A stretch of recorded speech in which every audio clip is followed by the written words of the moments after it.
호르무즈 파병 압박, 미국과 처지가 다르다는 한국, 미국의 공개 요청, 사실상 거절 표명, 득은 거의 없이 실만 보이는 미국의 요청에 다른 목소리를 내고 있다는 건 고무적입니다.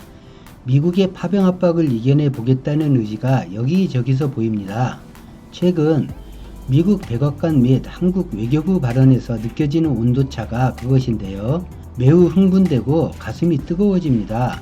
결론이 어떻게 날지는 모르나 드러내놓고 파병이 곤란하다는 의견을 내보이는 건 어찌 보면 주권 국가로서 씌울 수 있는 표현인데 아시다시피 그런 표현마저 쉽지 않았던 한국이었습니다. 문재인 대통령과 도널드 트럼프 미국 대통령의 기세와 수싸움이 시작된 듯한 모습을 보입니다. 9일 미국 백악관에 한국은 인도태평양 지역에서 미국의 가장 강력한 동맹국이다 라는 발표를 했는데 호르무즈 파병에 대한 국회 답변에서 강경화 장관은 미국의 입장과 우리 입장이 반드시 같을 수는 없다고 생각한다 라는 듣는 위치에 따라 호르무즈 파병을 거절하겠다는 표현으로 해석될 수 있습니다. 중국과 이란 견제를 위한 인도태평양 전략 구상에 한국을 끌어들이려는 미국과 중국과 이란을 의식해 인도태평양 전략 구상 참여를 주저하는 한국, 두 나라의 시각차가 갈수록 더 벌어지는 모양새입니다. 10일 외신에 따르면 백악관은 9일 도널드 트럼프 미국 대통령이 정의용 청와대 국가안보실장, 기타무라 시게루 일본 국가안전보장국장과 만나 한국과 일본은 인도태평양 지역에서 미국의 가장 강력한 동맹국 중 하나라며 양국과 공유하는 지지 및 깊은 우정에 감사를 표했다라고 밝혔습니다. 이를 두고 트럼프 대통령이 한국의 호르무즈 해협 파병을 염두에 두고 한 발언이라는 해석이 나왔는데 미국은 최근 이란과의 군사 대결 때문에 호르무즈 해협에 동맹국들이 많은 병력을 보내주기를 원하고 있고 이런 의미의 발언이라는 걸 모를 사람은 없습니다. 한때 이런 발언 몇 마디에 고무되어 동맹이 굳건했다는 증거라고 이제 무엇이든 미국 요구를 들어주자고 떠들던 때도 있었습니다. 그런데 입국한 정의용 국가안보실장은 트럼프가 직접 거론하지 않았다고 선을 그었습니다. 물론 직접 말하진 않았죠. 해리슨 미국 대사를 통해 말했고 국방부 장관을 통해 백악관 대변인을 통해 말했거나 뉘앙스를 풍겼죠. 직접 말하지 않았다고 한 것은 듣지 못했다가 됩니다. 트럼프가 속으로 마음은 상해도 겉으로 자존심 상할 일은 없는 것이죠.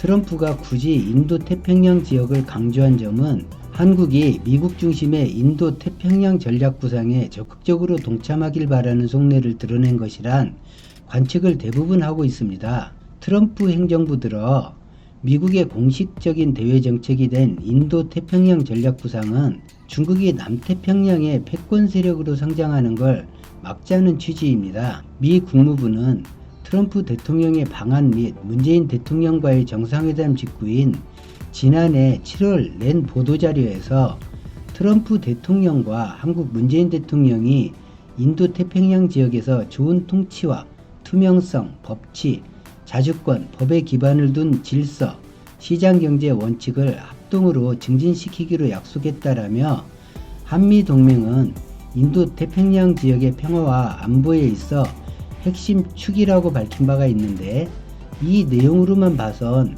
한국이 미국 주도의 인도태평양 전략 구상에 적극적으로 동참하기로 선언한 듯합니다. 당시 보수 신문들의 논조도 대체로 다르지 않았고 동맹이라면 당연히 참여해야 한다는 말인지 막걸리인지 모를 기사를 썼었습니다. 하지만 정상회담 당시 문 대통령이 트럼프 대통령과 공동 기자회견에서 한 발언을 보면 미국 측 반응과 상당한 온도차가 느껴짐을 알 수 있습니다. 한국의 신남방 정책과 미국의 인도태평양 정책 간 조화로운 협력을 추진하기로 했다. 문재인 대통령은 한국이 미국 주도의 인도태평양 전략 구상에 직접 참여하는 것을 확실히 선을 그은 셈입니다. 최근 중동 정세가 악화되면서 이런 간격이 좀 더 뚜렷이 주목받는 모습입니다. 강경화 외교부 장관은 전날 국회 외교통일위원회에서 미국의 호르무즈 해협 파병 요청과 관련해 미국의 입장과 우리 입장이 정세 분석에 있어서나 중동 지역 나라와의 양자 관계를 고려했을 때 반드시 같을 수는 없다고 생각한다라고 말했는데, 호르무즈 해협 파병에 신중한 태도를 보인 것이지만 한미 군사 동맹을 고려하면 미국과 한국의 입장이 반드시 같을 수 없다는 표현에 이목이 쏠리는 건 당연합니다. 한마디로 한국의 전략적 이해관계는 미국과 다르다라는 것인데, 여기엔 미국 주도의 인도태평양 전략 부상을 바라보는 거리감이 표현되어 있다고 보입니다. 한국은 오는 3월 시진핑 중국 국가주석이 방한하는 방안을 놓고서 중국 정부와 협의 중입니다. 문 대통령은 최근 신년사에서 김정은 북한 국무위원장의 남한 방문 추진에 강한 의지를 드러냈는데, 이 또한 중국의 방해가 없어야 가능한 일입니다. 중국을 견제하는 것이 목적인 인도태평양 전략 구상에 한국이 선뜻 동참을 선언하기 어려운 구조인 셈인데, 야권 일각에서 미국은 어떻게든 한국을 인도태평양 전략 구상에 참여시키려고 하고, 한국은 중국을 의식해 어떻게든 한 발 빼려는 듯한 양상이라며, 이런 국면이 계속되면 한미동맹에 균열이 생길 수도 있다 라고 우려했는데, 그 균열한다, 약화하였다라는 말을 모아보면 주한미군이 아직 한국에 있는 것이 신기한 일입니다. 트럼프가 생일카드 전달을 한국에 부탁했습니다. 그냥 트위터에 올리면 될 것을 부탁하고 그걸 또 기자들에게 말했습니다. 북미는 서로 불신이 너무 강해 직접 대화가 어렵습니다. 직접 대화가 된다 해도 길게 갈 수 없습니다. 트럼프는 생일카드를 이용해 한국 정부에 대화 중재를 요청하고 있습니다. 문제는 트럼프가 생일카드 정도가 아니라 실질적인 남북 교류에 뭐 하나라도 성의를 보여야 한다는 점입니다. 북한 김정은은 이란 2인자의 죽음 충격이 클 것입니다. 지금도 실제로 정찰기나 스텔스기가 북한에 와 있는지 왔다 갔는지 모르기 때문입니다. 이런 시기에 가슴 졸이며 밤잠 설치지 말고 손 내민 한국 정부 손을 잡고 나와야 합니다. 한미 동맹, 한일 문제, 한중 문제, 남북 문제, 방위비, 파병, 머리 아프겠지만 잘 해나가고 있습니다. 주둔 방위비 협상은 다음 주 주말에 예정되어 있다고 합니다. 미국 측은 주둔 방위비 협상을 이제 마무리 짓고 싶어 합니다. 여러 골치 아픈 문제들에 무엇인가 하나라도 종결하고 싶다는 것입니다. 한국이 굳이 장단 맞춰줄 필요가 전혀 없습니다. 이런 정세에도 주한미군의 변동은 없을 것이라며 육군 장관의 성명이 발표되고 있습니다. 한국의 감축이나 철수론에 자칫 빌미를 주지 않으려는 인상이 아주 강합니다.